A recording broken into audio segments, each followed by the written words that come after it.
Assalamualaikum warahmatullahi wabarakatuh. Perkenalkan, kami dari kelompok 2 untuk mata kuliah pengembangan kurikulum yang beranggotakan 1. Mbak Irena Aminina, 2. Ahla Aini Sarmada, dan 3. Saya Nuris Maulida Al-Fatih. Pada kesempatan kali ini kami dari kelompok 3 akan mempresentasikan untuk hari ini kita akan belajar tentang organisasi kurikulum. Jadi apa sih yang dinamakan organisasi kurikulum tersebut? Pertama-tama, tentu saja kita harus mengetahui apa itu pengertian dari kurikulum tersebut. Nah, di sini dijelaskan bahwa kurikulum adalah seperangkat rencana atau suatu cita-cita dan pengaturan mengenai tujuan, isi, dan bahan ajar yang menjadi pedoman dalam pelaksanaan pembelajaran dan proses pencapaian tujuan pendidikan atau sekolah yang diaktualisasikan di kelas maupun di luar kelas sebagai pengalaman murid. Jadi, ini termasuk dari suatu sistem ya. Jadi kurikulum itu adalah suatu sistem yang terdiri dari komponen-komponen yang menjalankan sistem tersebut agar mencapai suatu tujuan. Nah, selanjutnya ada kriteria pemilihan isi kurikulum. Jadi setiap kurikulum itu ada kriteria-kriteria tertentu untuk isinya. Nah, di sini kami memberikan 4 poin untuk kriteria pemilihan isi kurikulum. Nah, yang pertama, isi kurikulum harus bersifat kekinian. Artinya isinya harus memuatkan pengetahuan, penemuan-penemuan baru atau dalam artian selalu up to date. Yang kedua, isi kurikulum dapat memberi kontribusi pengembangan keterampilan, kecakapan hidup, berpikir bebas, dan disiplin berdasarkan pengetahuan. Individu harus mampu menggunakan kemampuan rasional, berpikir logis, serta membedakan fakta dan perasaan. Jadi yang poin nomor 2 ini bisa dikatakan sebagai modal untuk menjalani kehidupan di masyarakat. Nah, yang ketiga, isi kurikulum menyumbang terhadap pengembangan moralitas dan esensial yang berkenan dengan evaluasi dan penggunaan pengetahuan. Pendidikan profesional harus mampu membuat keputusan yang berjangka panjang. Dan yang terakhir, isi kurikulum menyediakan suatu ukuran keberhasilan dan suatu tantangan. Belajar mempengaruhi tingkah laku dan mengembangkan keinginan untuk belajar terus. Karena itu pemilihan kurikulum harus berdasarkan tingkat kematangan dan pengalaman siswa. Jadi ada tingkatan-tingkatan sendiri. Kalau seumpama di SD ya kurikulum menurut kemampuan anak-anak SD. Begitu juga di SMP dan SMA dan seterusnya. Jadi seperti itu. Setelah keterangan di atas, dapat kita simpulkan bahwa organisasi kurikulum adalah pola dan susunan komponen-komponen kurikulum yang diorganisasi menjadi mata pelajaran, program, topik, unit yang tujuannya untuk mempermudah siswa memahami apa yang diajarkan sehingga menguasai kompetensi yang telah ditetapkan. Jadi agar siswa mempermudah siswa untuk memahami suatu pelajaran yang disampaikan oleh guru. Selanjutnya ada unsur-unsur organisasi kurikulum. Nah, di sini ada 4 unsur, yaitu konsep, generalisasi, keterampilan, dan nilai-nilai. Nah, untuk yang pertama ada konsep.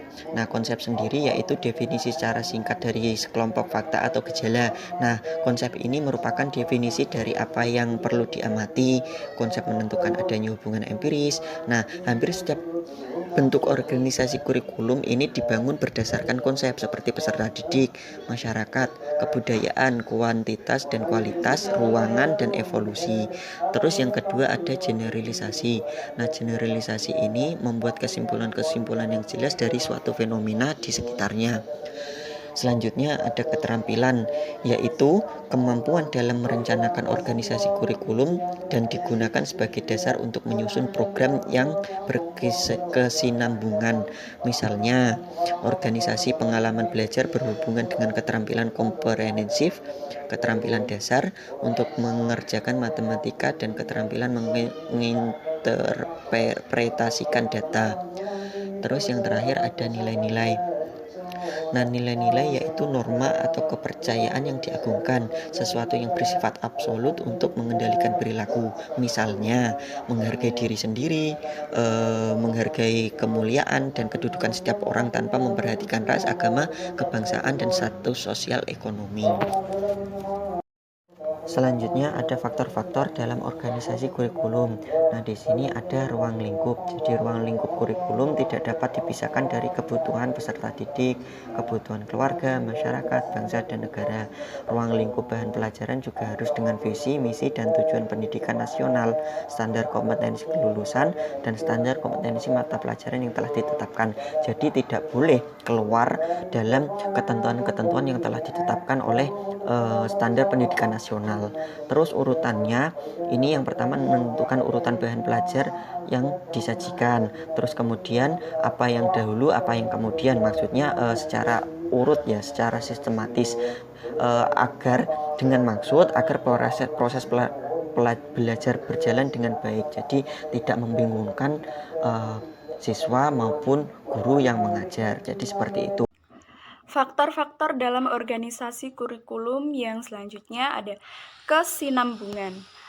Kontinuitas kurikulum dalam organisasi kurikulum perlu diperhatikan, terutama berkaitan dengan substansi bahan yang dipelajari oleh siswa. Jangan sampai terjadi pengulangan ataupun loncat-loncat yang tidak jelas tingkat kesukarannya. Dalam faktor ini artinya materi pelajaran atau bahan pelajaran yang dipelajari itu semakin lama semakin mendalam. Selanjutnya ada faktor terpadu. Faktor ini berangkat dari asumsi bahwa bidang-bidang kehidupan memerlukan pemecahan secara multidisiplin. Nah, pada faktor ini jikalau guru menggunakan subject centered curriculum, nah ini kan biasanya peserta didik itu pemahamannya terpecah-pecah. Nah, ini diperlukan fokus pada permasalahan yang perlu dipecahkan berdasarkan bidang-bidang kehidupan untuk mencapai pemahaman yang utuh dan menyeluruh. Maka, keterpaduan ini bukan hanya dilakukan oleh guru mata pelajaran saja, akan tetapi para peserta didik melalui pengetahuan dari berbagai sumber belajar dan saling berkesinambungan. Faktor yang selanjutnya yaitu faktor keseimbangan. Dalam menentukan isi, maka perlu dipertimbangkan betapa penting dan perlunya masing-masing mata pelajaran. Itu merupakan suatu hal yang tidak mudah karena sukar menentukan kriterianya. Ada yang menganggap semua mata pelajaran itu penting, baik dari segi edukatif, segi ekonomi, dan lain-lain.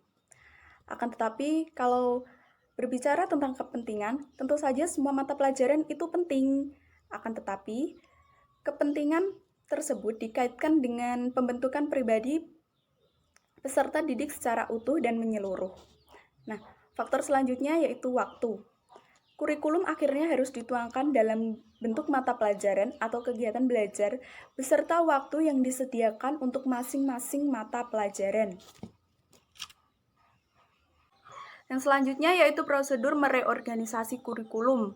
Pertama, ada reorganisasi melalui mata pelajaran, yaitu reorganisasi melalui buku yang merupakan sumber belajar yang penting bagi siswa dan mempelajari kurikulum.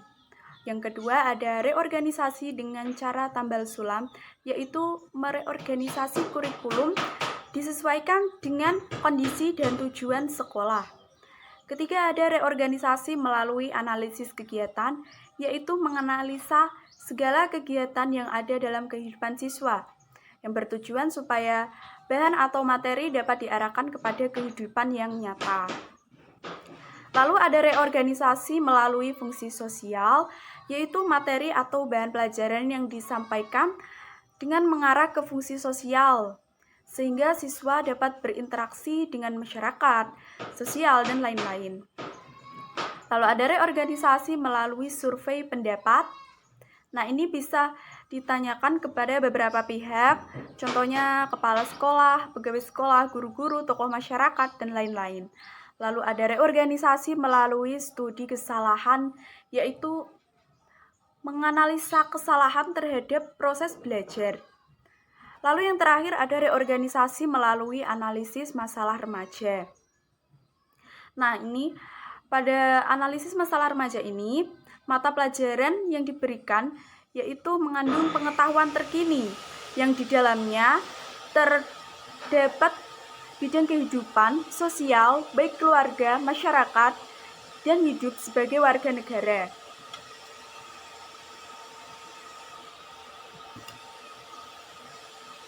Next, ada model-model organisasi kurikulum. Yang pertama ada kurikulum berdasarkan mata pelajaran atau subject-centered kurikulum.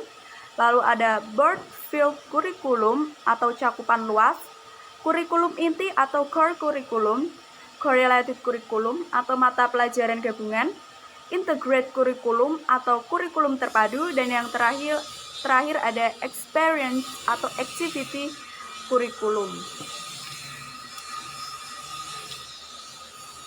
Yang pertama ada kurikulum berdasarkan mata pelajaran atau subject-centered kurikulum.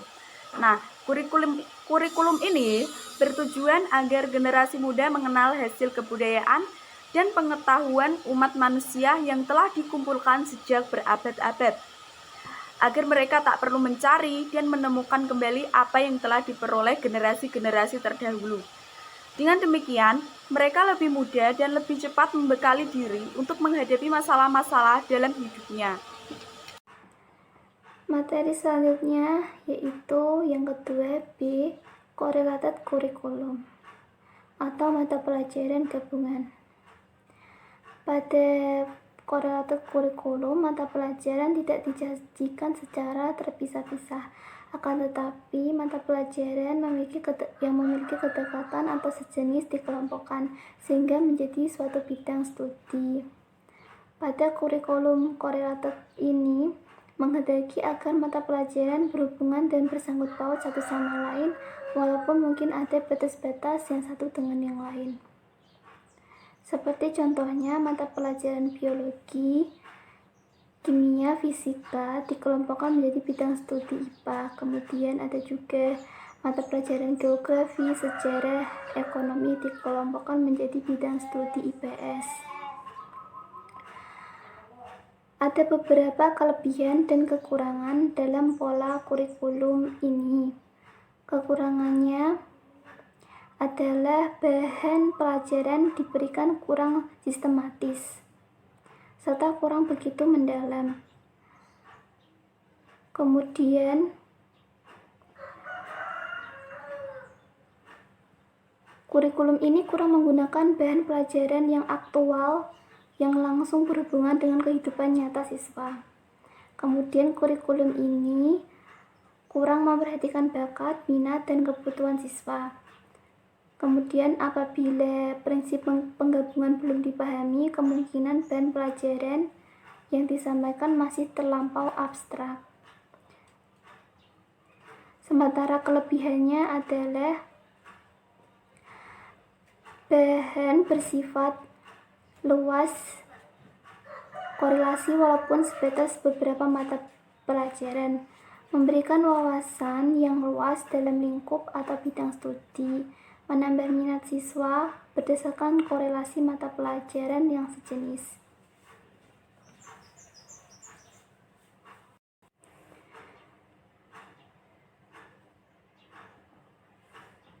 Selanjutnya, broad field curriculum atau cakupan luas menegaskan agar tercapai gabungan yang nyata, maka perlu adanya integrasi traits dan focusing centers berupa tujuan, prinsip-prinsip umum, teori atau masalah masyarakat dan kehidupan yang dapat mewujudkan gabungan itu secara wajar. Ciri-ciri kurikulum ini adalah terdiri atas bidang studi yang merupakan perpaduan beberapa mata pelajaran yang serumpun dan memiliki ciri-ciri yang sama. Yang kedua, bahan pelajaran bertitik tolak pada suatu masalah tertentu, kemudian dijabarkan menjadi pokok bahasan. Kemudian bahan pelajaran disusun berdasarkan standar kompetensi dan kompetensi dasar yang telah ditetapkan. Yang keempat, strategi pembelajaran bersifat terpadu. Kemudian guru berperan sebagai guru bidang studi dan penyusunan kurikulum mempertimbangkan minat, masalah, kebutuhan peserta didik dan masyarakat.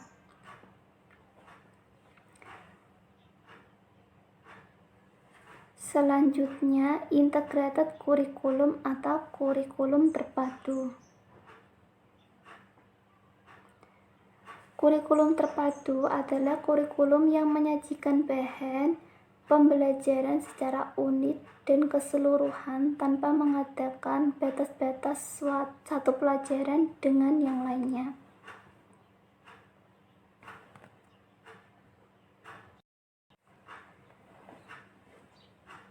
Ada beberapa kekurangan maupun kelebihan dalam kurikulum ini.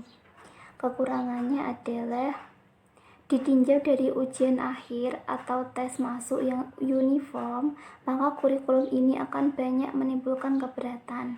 Kemudian, kurikulum ini tidak memiliki urutan yang logis dan sistematis. Kemudian, diperlukan waktu yang banyak dan bervariasi sesuai dengan kebutuhan siswa maupun kelompok. Yang keempat, guru belum memiliki kemampuan untuk menerapkan kurikulum bentuk ini. Kemudian masyarakat, orang tua, dan siswa belum terbiasa dengan kurikulum ini. Sementara kelebihannya yaitu mempelajari bahan pelajaran melalui pemecahan masalah dengan cara memadukan beberapa mata pelajaran secara menyeluruh dalam menyelesaikan suatu topik atau permasalahan. Yang kedua, memberikan kesempatan pada siswa untuk belajar sesuai dengan bakat, minat, dan potensi yang dimiliki secara individu. Yang ketiga, memberikan kesempatan pada siswa untuk menyelesaikan permasalahan secara komprehensif dan dapat mengembangkan belajar secara bekerja sama. Yang keempat, mempraktikkan nilai-nilai demokrasi dalam pembelajaran. Yang kelima, memberikan kesempatan pada siswa untuk belajar secara maksimal. Yang keenam, memberikan kepada siswa untuk belajar berdasarkan pada pengalaman. Selanjutnya, dapat membantu meningkatkan hubungan antara sekolah dan masyarakat. Dapat menghilangkan batas-batas yang terdapat dalam kurikulum lain. Kemudian, bahan pelajaran tidak disusun secara logis dan sistematis. Kemudian, bahan pelajaran tidak bersifat sederhana. Kemudian, dapat memungkinkan kemampuan yang dicapai siswa akan berbeda secara mencolok. Yang kemudian memungkinkan akan memerlukan biaya waktu dan tenaga yang banyak. Oleh karena itu, perlu adanya pengorganisasian yang lebih optimal sehingga dapat mengurangi kekurangan-kekurangan tersebut.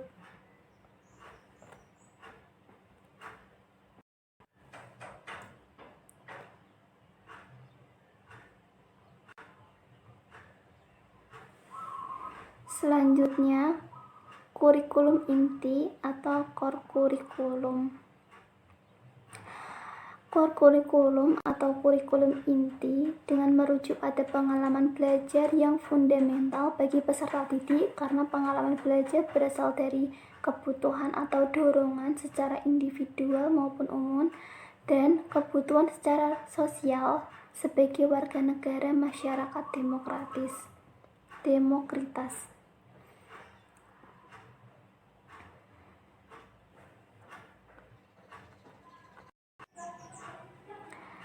Kurikulum ini mempunyai karakteristik yaitu yang pertama, kurikulum ini direncanakan secara berkelanjutan. Kemudian, isi kurikulum yang dikembangkan merupakan rangkaian dari pengalaman yang saling berkaitan. Kemudian, isi kurikulum selalu mengambil atas dasar masalah maupun problem yang dihadapi secara aktual. Kemudian isi kurikulum cenderung mengambil atau mengangkat substansi yang bersifat pribadi maupun sosial, dan isi kurikulum ini lebih difokuskan berlaku untuk semua siswa, sehingga kurikulum ini sebagai kurikulum umum, tetapi substansinya bersifat problem pribadi, sosial, dan pengalaman yang terpadu.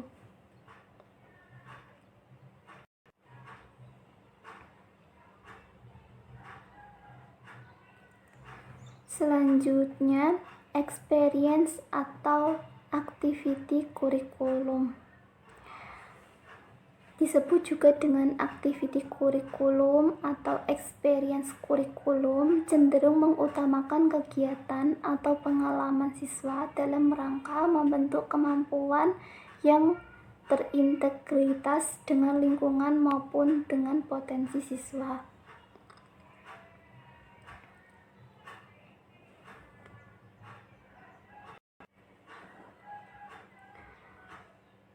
Kelebihan kurikulum ini yaitu sesuai dengan kebutuhan dan minat peserta didik, memperhatikan perbedaan individual dan memberikan bekal maupun kemampuan khusus untuk kehidupan di masyarakat. Sedangkan kekurangannya yaitu kebutuhan dan minat peserta didik belum tentu relevan dengan realitas kehidupan yang begitu kompleks.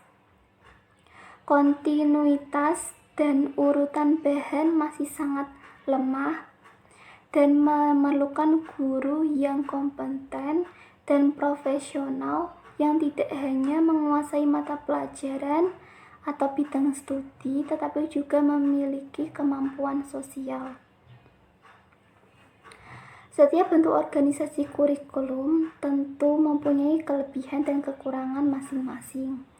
Secara teoritis, boleh saja para penganut organisasi kurikulum saling mengecam karena dasar analisis psikologi dan teori belajar yang digunakan memang berbeda. Tidak hanya itu, penentuan ruang lingkup dan urutan bahan pelajaran juga berbeda. Dalam praktiknya, organisasi kurikulum itu harus saling berdampingan dan melengkapi.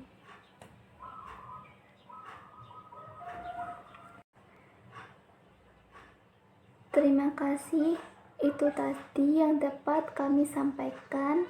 Mohon maaf jika ada kesalahan.